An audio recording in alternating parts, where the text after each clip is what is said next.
it's just looking at like, how are you positioned based on the things that are happening in your life? And what is your relationship to not just people, but your environment, the objects around you, the walls, the bed, the colors. And again, back to that mindfulness aspect is like paying attention to the details of your environment and noticing, oh yeah, waking up every morning and stubbing my toe and having to jump over this pile of books to get to the bedroom might set my day off really poorly.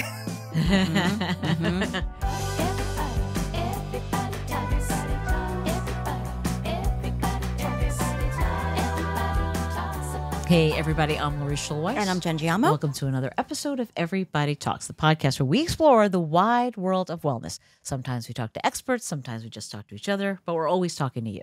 Every week we discuss topics from nutrition and exercise to mindfulness and self-care. And today we are talking all about Feng Shui. I know. Let's get started.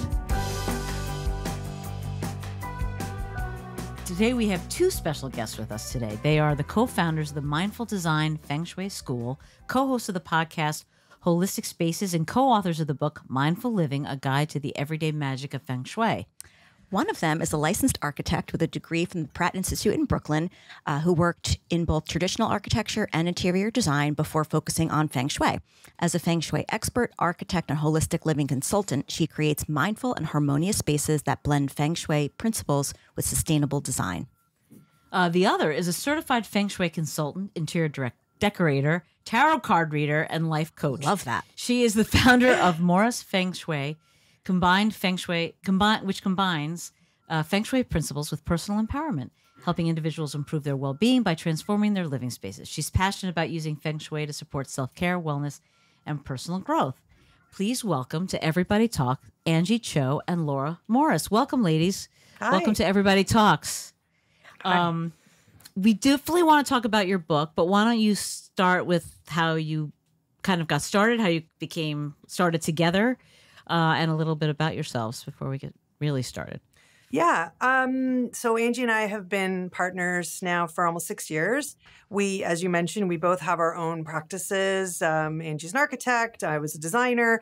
And we actually came together to, we teach. So what we do the bulk of our time, besides writing books, is we teach. We teach people how to become Feng Shui consultants and become certified. So that's the bulk of what we do. And that's been 6 years now. And it was a long journey, and we're both, I think, really happy that we have decided to partner, and I think it's a great partnership. We always say that it's like yin and yang, which we'll probably talk about in a bit, but it's, we both complement each other, and we thought this book in particular is just a really good example of that partnership, and we thought it would, it sort of encompasses everything that we've been working on, that we've been talking about. It really represents us both, I think, really well. It's a beautiful book, by the way. It is. It's Thank really you. well done. Yeah. And very easy to follow and master. And Yeah, that was the kind of like intention. follow Yeah, along. great. Yeah. Yeah, I love how it's like very how-to. You know, Yes, it really yes, teaches you, and yeah. it's just it's so pretty. Yes. It's just so like aesthetically pleasing to look at. So how did I guess tell us a little bit more kind of about your personal journeys into this idea of mindfulness and what inspired you to write this book together? So Laura and I were inspired to write this book together because we teach a lot of people, but it's a very small certification program, and it's a big commitment in many ways. In every way, it's a big commitment. But we know that there's so many people out there that can benefit from the Feng Shui teachings that we wanted to provide something that is accessible, like a $20 book. Someone could read it. Someone could take their time with it, go anywhere in the book and maybe find something that applies to them. Almost like an oracle card, right? Just opening the book to a random page and seeing if there's something that resonates with you. So that was really important to us. And that's what inspired us to write this book. We really, we have actually similar individual journeys. Like Laura mentioned, we were both design professionals. I still practice architecture here in the city, in New York City. I was just at the Department of Buildings this morning. Fun.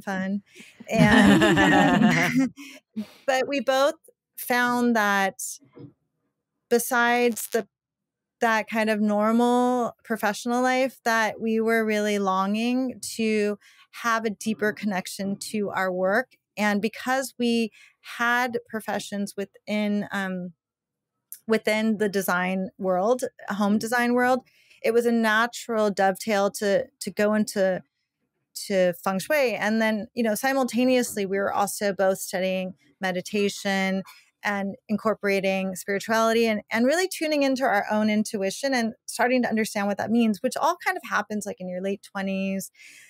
And at least for us, it happened at that time. And so we found that Feng Shui was really such an accurate and meaningful way for us to begin to discover and reveal our own intuition, our own way of healing our own selves. And we found that it's so powerful because we are already doing it with our clients to then start to teach it to people so that, we know that people are longing to really connect with their homes. They want to have a home that they feel good in when they come back, not one that creates more stress, not one that they don't want to come home to, because our home is so important. Yeah, I think that also the pandemic really like hit that For sure. home. Yeah. Not to use a pun, but that really like made it like, this is where I'm spending all my time. All my I time. want it to be better than it is. Yeah. For sure. I love like the advice that you give in the book, and I want to get into that, but I think we should kind of back up and just for anybody listening who doesn't really know, what is Feng Shui? Feng Shui? Can you just kind of explain that to us? Yeah. Yeah, so Feng Shui is an Asian art that comes from China, but many different cultures have some form of Feng Shui in the sense that, like, how do you build your home? How do you build your spaces in a harmonious relationship to the environment, whether that's nature, whether that's to your neighbors, and to what's happening in that particular location.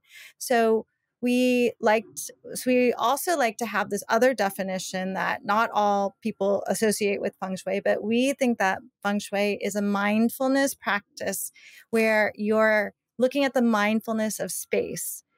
You want to begin to be more mindful about all the details in the spaces around you, whether that means in your bedroom, in your office, or in the city that you live in, and see, are there things that support you or are there things that hinder you? And how can you acknowledge that and then shift it if it's going to be helpful for your life? So we really look at Feng Shui as not just a way of looking at the energy flow in your home, but as how we can begin to notice and pay attention to the details in our lives to enrich our lives.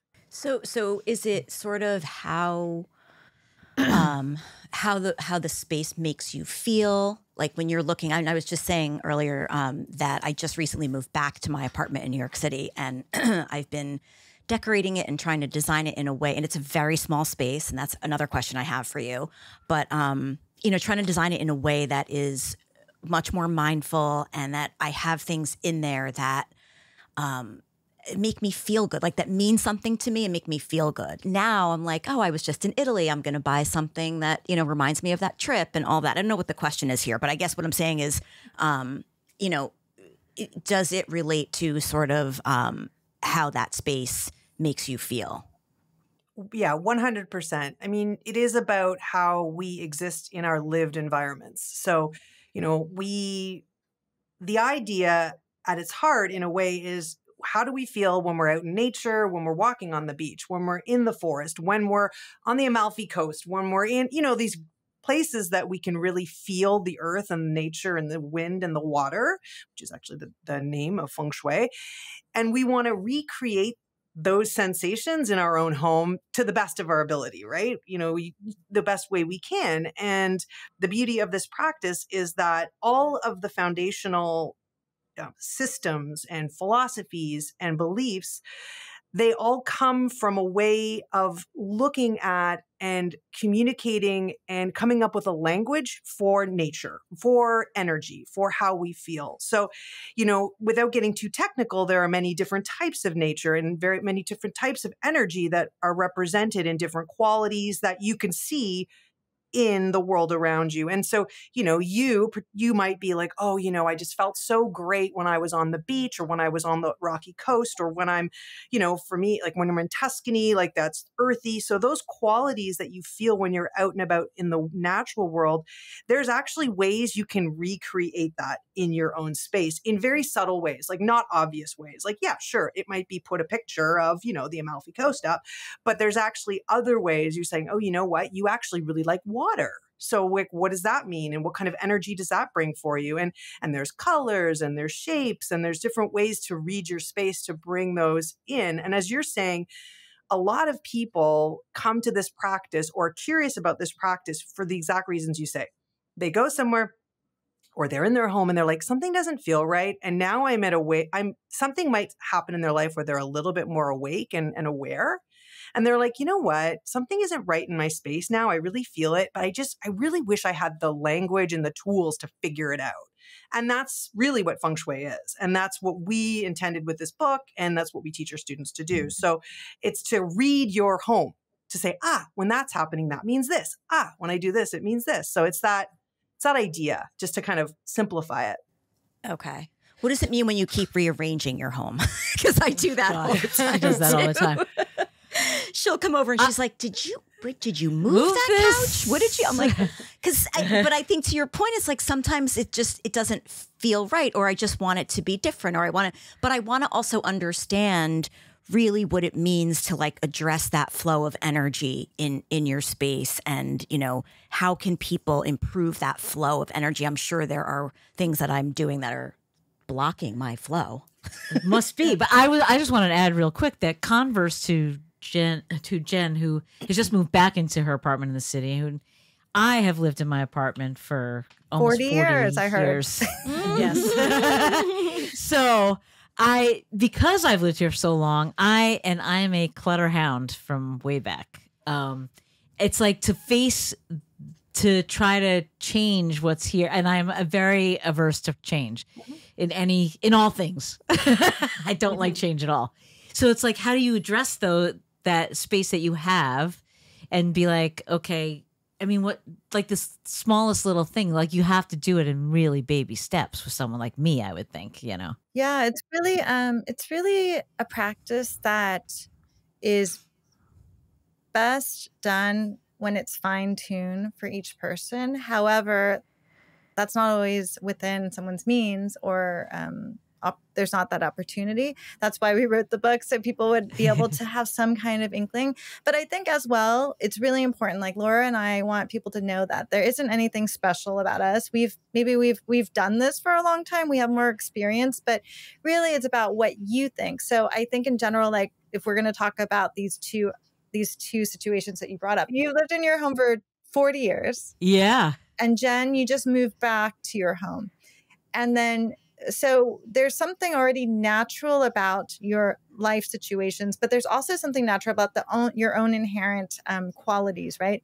So Lori, because you've lived in a home for a long time, it's easy to accumulate, and there's a lot of stability there. And so we would call that earth element. There's a lot of stability. Like just when you like think about when you go outside and walk on the sidewalk or the ground, you don't worry that the ground is going to give out on you. So there's that stability that is present with the earth element. And there's a beauty in that. But maybe on the excessive side, it could lead to stagnation because you're not moving. So Jen, on the other hand, is the other opposite, right? Just moved, things are in transition, also moving things around in her home all the time. And it makes me think of like, you remember when, I don't know if you did this when you're growing up, but I would always change my room. And someone told me once, you rearrange your room, you rearrange your life, right? Yeah. So it's about so it's kind of the polar opposite, like continually moving, a lot of transition. But maybe for Lori or someone who needs more stability, that's not suitable for your makeup. And maybe for Jen, having something so stable is not suitable for her makeup. But at the same time, there's going to be times in your life where someone who's very earthy needs a little bit of change, and somebody who's really who has a lot of transition, which we might say is like wood element, for instance, or fire element, where there's more movement. Like if you think about the wood element, you could think about all the shoots pushing out of the ground, and like, you know, the trees moving in the wind. They can, like, or a blade of grass, you can step on it and it bounces back, right? So sometimes, like someone like Lori, who's more earthy and stable, sometimes you need to get a little transition. So maybe you could learn to maybe move a few things around your home. And then someone who's moving all the time maybe can get a little bit more grounded with maybe maybe just having something central in your home that represents like stability. Like maybe it's something, an heirloom that represents your family lineage or stability, or like the grandmother that was always there for you. Or it could be something like a rug, which is flat and stable. It's not going to move. It helps you from slipping as we get old. and or a bed that's also can represent earth element. The shape is rectangle, or the shape is square and flat, and it's simply there to support us, just like the earth that we walk on. Wow. Yeah. I guess you could see that we're kind of a yin and yang as well in our partnership. Yes. And just as you were describing, Angie, like all the offshoots, like all the things popping up, like you just described like what goes on in my head all the time. It's like constant, a million different directions. Yeah. I mean, just before I came here, I think I moved 3 books in like 17 different places, and I took a picture of it, and I'm like, do I like it there? I don't know if I like it there. Oh my God. I mean, it's insane. So yes, I could use a little more stability for sure. So then is the goal to kind of align our surroundings with this idea of mindfulness and like to tap into our inner selves? Like how do we do that? How do we know? I mean, you just kind of described us or assessed our personalities, and our personalities. And really to a T, like you definitely described each of us and how we also relate to each other. Right. Yeah. But I think that you point it out often, but I don't always recognize that in myself. It's just kind of what I do. So I guess how do our surroundings affect like our emotional and our mental well-being? Well, I think what you, like Angie kind of did a reading, right? So in a way, when we look at a space, we read people and we read the space almost like, you know, it's a tarot card, you know, type thing. You can actually do the same thing in a home. And so we find that once you start to learn a little bit about this, you become more aware of yourself through your space. So it's like a lens.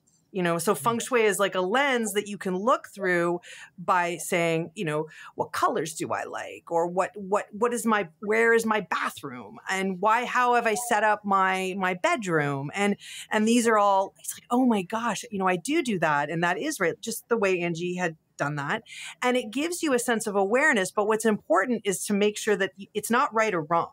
Like, this is the important thing. And one thing before we started, you guys were like, oh, you don't want to see my place. And, you know, we get that a lot. And, you know, Feng Shui, the way Angie and I teach it, the way we talk about it in the book, is not about fixing your home or fixing yourself. It's not about fixing all these imperfections and having this perfect little minimalist home, although some people might love that and that suits their energy. Instead, it's about looking at these imperfections, looking at these design details, these colors, and seeing how they actually give you an opportunity to grow. So I think that's the kind of like self-discovery part, that you can use these things that you come upon in your home and you've learned about in a book, or when you start to become interested in Feng Shui. And then it gives you this like aha moment. You're like, oh my gosh, you know, this is, you know, and some people think, oh no, this is in my house, for instance, like bathroom is here, and what do I do? But we see it as an opportunity to change. So like you could say, oh, if you don't like that, you know, you do these things, and it's an opportunity for you to finally tackle something that maybe you struggled doing it on a kind of trying to push it through on a personal level. And your home is kind of like this plaything that you can kind of work through some stuff. You know, it's really kind of cool. It's a better way to think of it as like there's a right way, perfect. Yeah, there's ways. Don't worry. There are guidelines and rules, and I put that in air quotes. But like, this is not about beating yourself up about your imperfections. It's about embracing them. So I also have a beach house, and the aesthetic there is so much different than my New York City apartment. And it's like, I like both of those things. Like the colors in my apartment now are very warm and earthy, whereas at the beach house, it's very cool and blues and whites and grays and all of that. I mean, does that mean like I have a split personality, or is that just like because it lends itself to those two different environments? Because I do like both. I feel comfortable in both, right? Yeah, I think that's true. That you do feel comfortable, not, I don't think it means you have a split personality or two different ways of thinking. I think it's pretty common that, especially if we have second homes or other spaces, that we like to have them feel differently or offer us something different because of the environment. So, when you think about how you are living in the big city, you might require something different in your home to make you feel supported, and also to make you feel, like it's a sanctuary for you. So, a good example is Lori has created this, it sounds like she's created this little sanctuary of things that make her comfortable and grounded because, New York, I don't live there, but from what I understand, when I go visit Angie and I experience, it is fairly chaotic. So it's, you need some different surroundings and nurturing. And then when you're on the beach and there's not people around, like you can let yourself open up and just let the out in, you want to like let the air and the wind, and you're so close to water. Water is incredibly supportive for not everyone, but for some people, it can be like a lifeline. So, I think it absolutely, it's human nature. And for, if you're lucky enough to be able to have those differentiating spaces, it's great. And what we would help if somebody's like, well, I feel this way, but I also want to feel this way. You can do it within your home as well. Like you could walk into your common area of your home where you greet guests, where your friends come over, where you cook meals, where you're cool, your public face, you're cool with people seeing that. But then your bedroom can be quite a bit different, right? Because that's your private zone. That's that's where you spend the most time, and it nurtures what we would say nurtures your chi the most, your energy the most. So sometimes you'll find people's bedrooms look so different from their, main living spaces. And that's absolutely natural. And it makes sense from a feng shui standpoint. And that's really what feng shui is about too. It's about how do things change in relationship based on you and your environment. So another example besides like what you would do at a beach versus in the city would be like an office, right? Like, so if the CEO sat at the front door instead of the back corner office, that would be a different situation for the CEO versus like if the receptionist who's usually near the front door sat in the back corner office. So what is appropriate, what is supportive for the relationship and how you locate yourself in a space? That's a lot of what feng shui looks at. Like, or if you think about a tree, visualize a tree on a hill. So if you have a tree, the sun is coming on one side of the tree is going to bear more fruit than the side that doesn't get as much sun, right? So it's just looking at like, how are you positioned based on the things that are happening in your life, and what is your relationship to not just people, but your environment, the objects around you, the walls, the bed, the colors.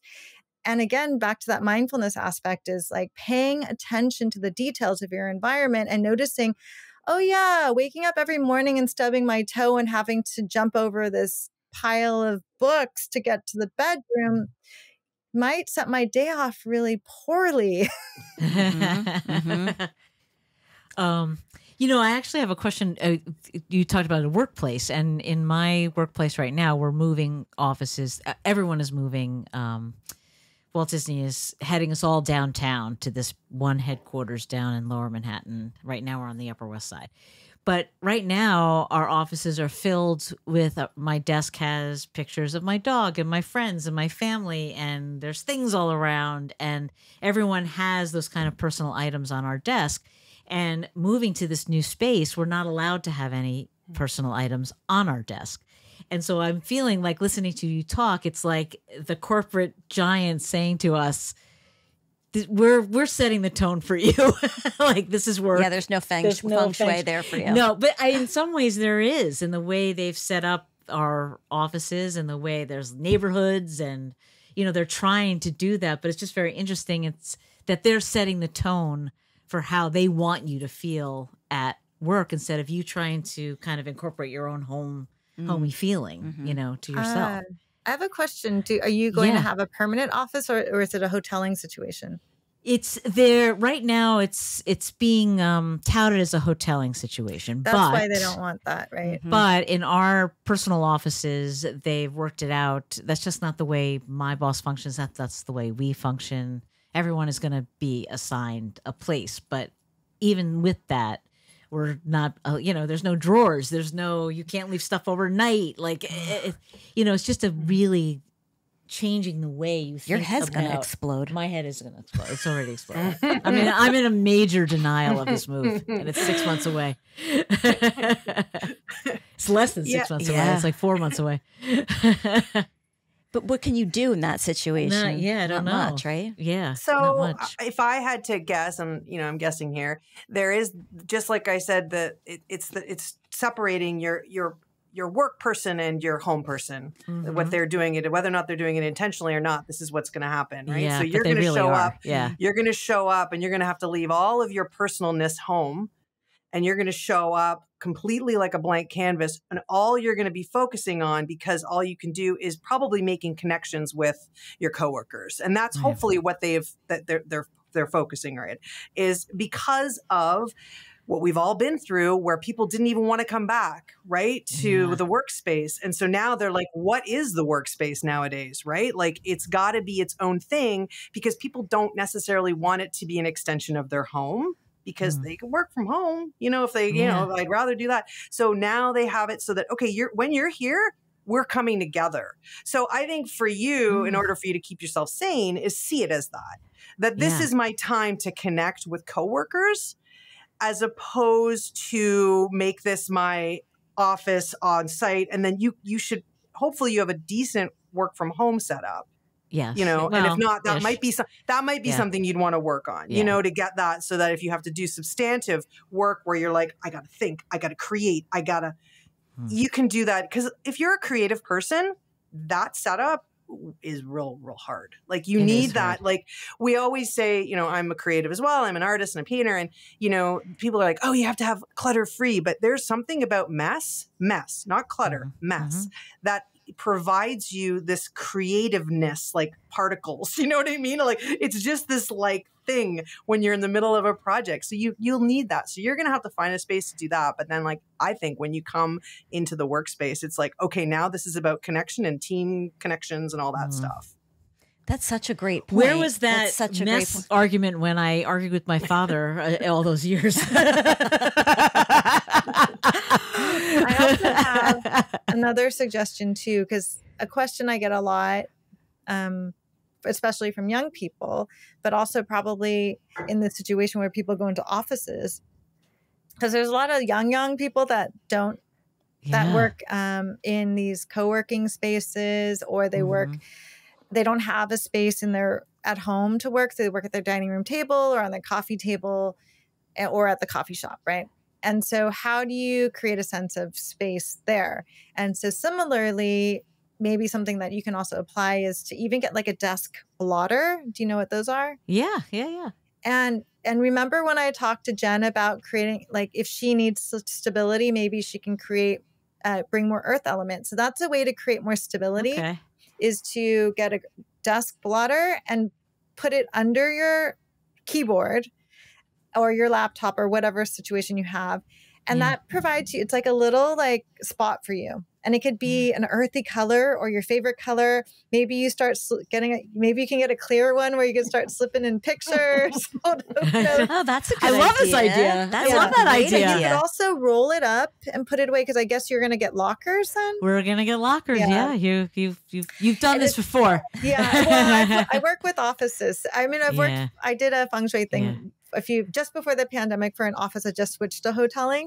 Oh yeah. And they had Such a hard lockers, thing, but you know, it's kind of like going back to high school. Your locker is you're gonna have all your pictures. I know. But even the lockers you don't get permanently. The lockers right? we don't get permanently. Right. We have to re-sign up Really? for them every 30 days. Yeah. Oh my So- God. Yeah, they don't want us. They don't want us to like Make plant yourselves at roots. home. Yeah. Yes. I just want to go back to like the idea of like messy and clutter for a second. Because I guess I always think of like Feng Shui as like this minimalist, declutter everything, but it sounds like that's not really true. So kind of just talk to me about that a little bit. It like, how does this, I think that like there's this modern emphasis on minimalism, but it, you know, does that align or conflict with traditional Feng Shui principles? So one thing to remember is when Feng Shui first came along, like at least 4,000 years ago, their clutter was not a thing, right? There was no clutter. There was no concern with somebody having too many Stanley Cups. Like, you know, there wasn't like, that wasn't a thing, right? So it was, okay. First of all, I'm a big hockey fan and I love that you just use Stanley Cup as a reference. I just saw a meme where someone was talking about you just have to have a Stanley Cup in every color. No, like people literally collect them. I've seen it. It comes across my feed. So it's sort of a new, as you said, it's a new thing, and it's and so it's not traditional Feng Shui, but it's a fact of life and people struggle with it. And it is something that we address, and we go through it in the book as well, because there's actually a particular time of year, and it's actually right about now in the fall, where people feel this desire to let go of things. You know, we're moving out into the wintry time, but this is the kind of time, this fall, where you watch the leaves are hitting the ground and everything's kind of going back into the earth, and you get this sense of like, I got to let go. But that's really hard for some people or really easy for others. So I'm going to guess that Lori might struggle with it a little bit to let go of things. But maybe Jen, you might find it a fun challenge to like do it in like a blitz. And then you might get really like overwhelmed because you like to move around and do it. And then you'll stop and then you'll come back to it over and over again because you might get bored. And so those are two different, we break those down into, you know, so Lori would be more of an earth type person. That is the way she would declutter, because there is a way to keep the things you love. You do not need to let go of it. You do not need to have a minimalist, because that's just not going to serve anyone. And then, you know, Lori would be, as Angie meant, more wood or more fire. And so, you know, you have to make it an action. Like you have to make it something that'll keep you engaged. So there's different ways to do it. There's a ritual to walk you through how to do it in the book. But I would say yes and no, clutter can be an issue.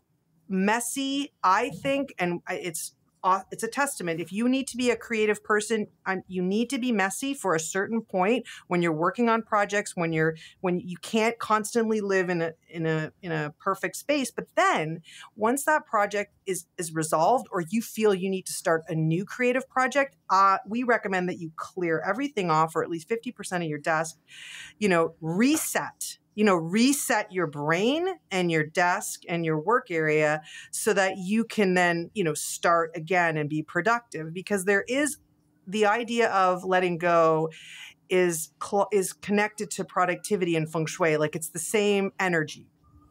So it's, we call it metal energy. So if you want to be a more productive, you want to get things done, it's nice to embrace that kind of metal way of doing things, which is, okay, I'm going to let go of this. I'm going to get rid of 9 things today. And that's all. Even if it's 9 pieces of paper, I'm just going to do that. And that's, you take the pressure off and do what feels right. But just the key takeaway is not everyone is the same. And it can be super stressful for some people. And some people can just love living in that minimalist state. Yeah. That's so true. As I think about that when, talking about clutter or even just mess or I feel like if there's a space in my house that is messy, even if I'm not sitting in that space, but I know in my head that there's a space in my house that is I can't function. I can't have a clear. I just want to say she's come down in the middle of the night to fold a blanket. Yes, I have. Couldn't sleep.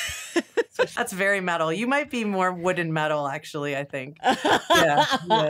I feel so cold and empty. I know. Yeah, exactly. Wait, what a moron am I that you said Stanley Cup and I thought of the Stanley Cup and you meant the Stanley Cup drinks. Yeah. The cups. And that's where my brain is.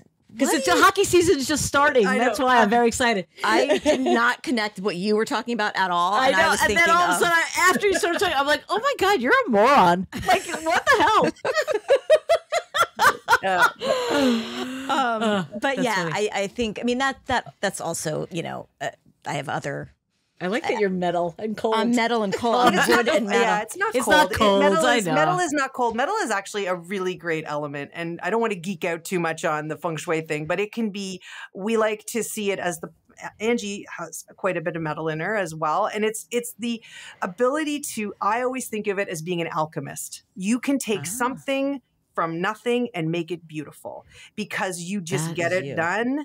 And you polish it and you're like a jeweler. You know what I mean? You make it like you can take something through process, but it's a specific kind of creativity and you actually manifest it and get it done. So every element is equal in it's own beautiful way. And not all of us are one. Like there's always a mix of different things. And sometimes we show up totally differently. But you know, I just want to say that it's a very positive thing. I'm going to say that you just described her to a T because literally, she lived in her apartment for many years before, and I only see things the way I see things. Like I'm creative in other ways than Jen is creative. I want to say, like, I don't think I'm not a creative person. I am. Totally. But she could look at her, you know, and she envisioned this. She had in her mind some wallpaper, sada. I mean, we sat for hours at the store, and I'm like, what about this? And meanwhile, I would have chosen like 2 hours ago. Yeah. And then she chooses something that completely no different. one would ever think to do. Yeah. And does it, and it's beautiful. Like it's just beautiful. And that's something that is, I mean, that's a really unique talent that I admire in you. Like I enjoy those things, and I love design, and I love all of that stuff. But reading this book, I'm starting to question like whether it's serving me in the way that I feel like it could be better. Well, and also like here's a question, like what are some common mistakes people make when they think that they're doing things in a feng shui way, but they're really playing it wrong? Like what are some common mistakes that they make?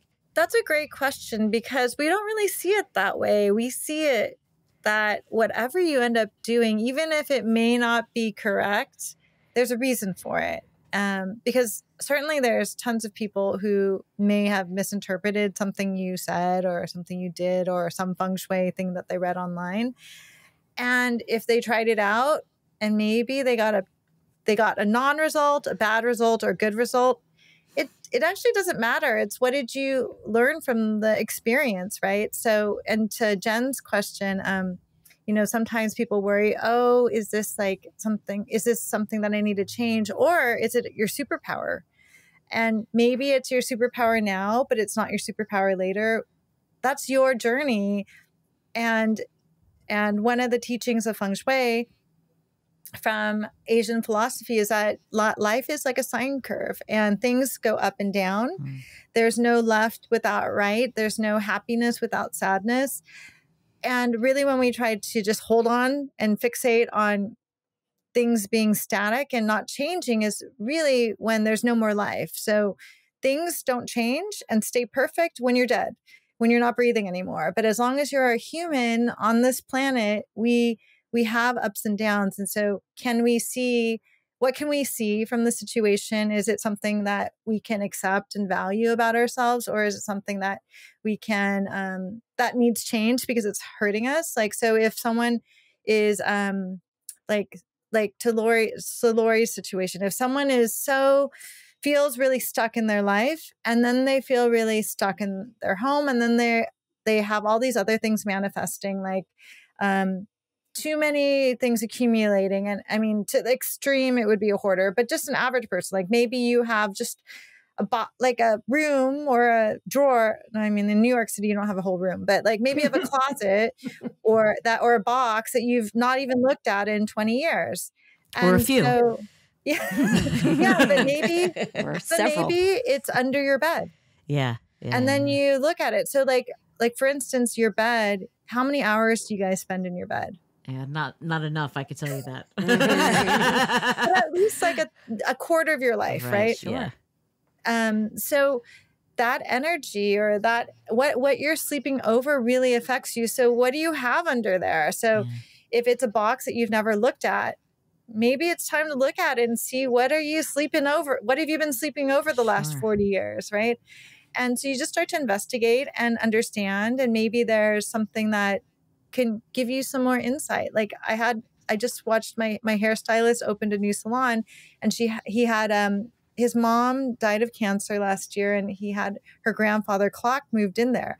And he said it has not worked in 20 years. And like when they did their first haircut, it started ringing. Oh my God, I love that story. You just gave me chills. I know. I love stuff like that. So, and a lot of people could be, you should just get rid of that clock. It belonged to, whatever. Yeah. It's like, no, everything has a story, and you see where that falls, where it's important for you, and you have curiosity about it. And I think that's where life becomes beautiful, right? Yeah. Yeah.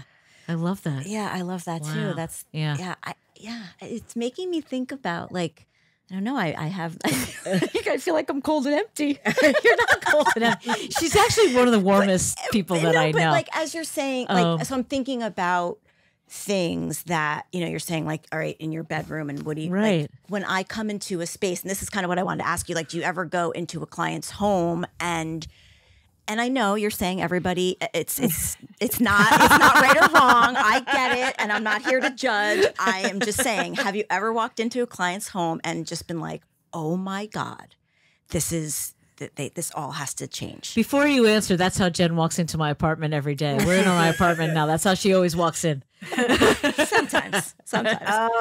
I can say that I have never said that, but I have walked into a home, and I have said, this person really needs some guidance and really is struggling.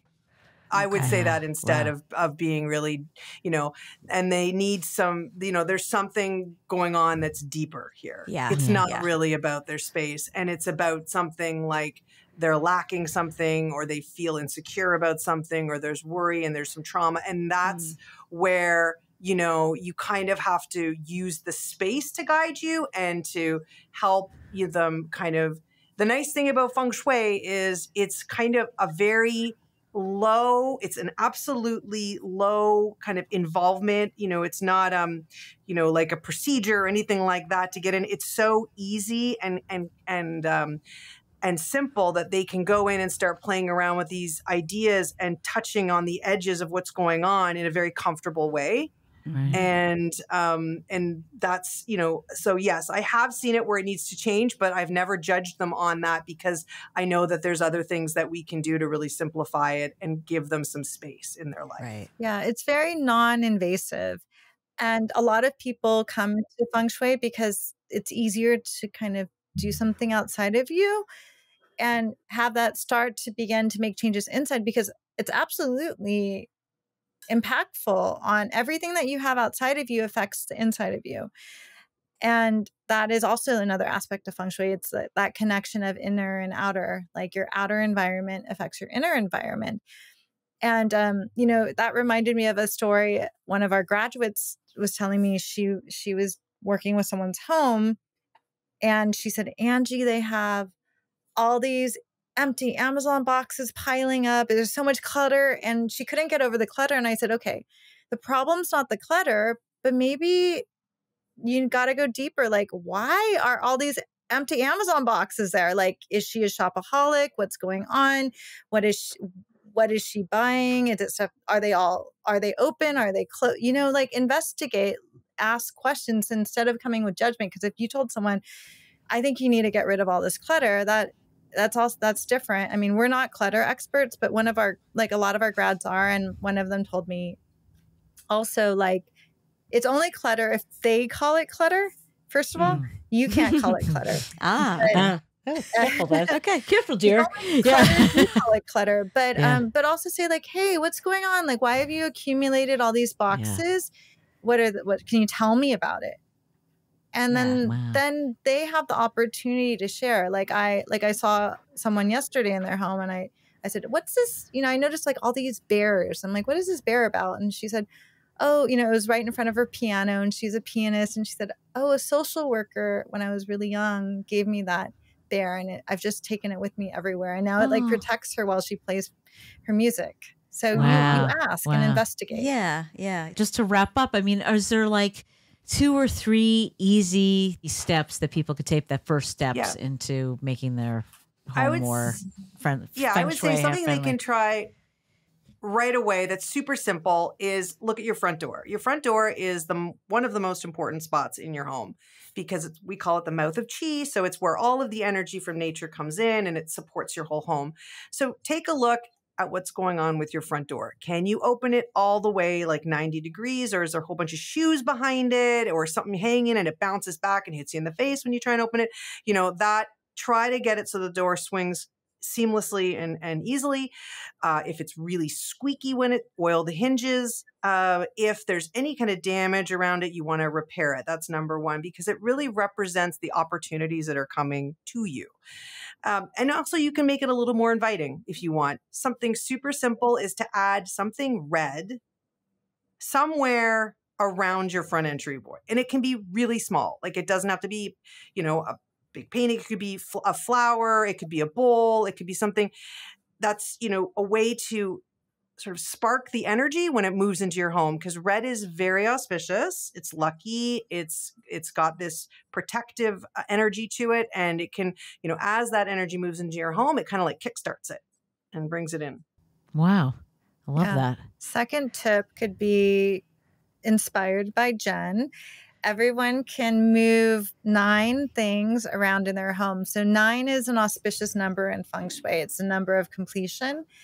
And so when I talk about move, I don't mean you have to like move your sofa to like the second floor. It could be really small. It could be moving a lamp 180 degrees or lifting a lamp and moving it, doing something, just finding 9 things in your home that you can move around or shift, and look at that as a way to shift your perspective and to notice how you may have some stagnation or stuckness in your life, and just set that intention. I'm just going to move things. Like it's totally, it's not a functional move situation, although you could move something functionally. Maybe you decide, I'm going to move this chair to another room, but just set that intention to move the chi around, just like those, for Lori's inspiration, just like a pet would move around the chi. Kind of, you think about like fish moving around a tank. It's always moving that chi around. Like with water, you don't want stagnant water. You want things always flowing. So create that flow in your home with the intention that you're ready to make a little bit of shift in your life. So you're ready to move a few things around, make some little fine tuning tweaks. Oh my God. Those are great advice. We could talk to you guys forever. I was going to say, like, I want you to come to our homes. I want you to come to my house. Be careful what you wish for. I know, right? No, but will you come back? Because I feel like we got very off track. See, we warned you of this. We scratched the surface. Like I always have 100 questions, but I feel like I want to get into more of this sort of detail around. Yeah, like the colors. And the lighting and the colors and moving and stuff. I feel like we definitely scratched the surface. Got like the broad strokes, but I would love to have you come back to give us even more. Okay, that would be amazing. But let's remind people the book is Mindful Living: A Guide to the Everyday Magic of Feng Shui. It's Anjie Cho and Laura Morris who are our guests today. And just tell us where people can find you, Instagram or wherever, websites. You can find us at Mindful Design School on Instagram. And our website is mindfuldesignschool.com. And our book, Mindful Living, is available wherever books are sold.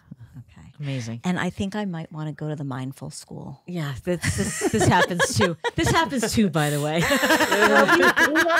have a Lunar New Year program that we do every year. Look at your faces. I know. Wow. I'm like so excited. You're the snake. You're the snake is coming. Oh, you're the snake. All right. Thank you so much, ladies. for being here. Really appreciate it. This really enjoyed it. It was great. Thank you. Have Take a beautiful, care. warm day in New York Yes, City. I know. 100%. Same. Enjoy Tuscany. Take care.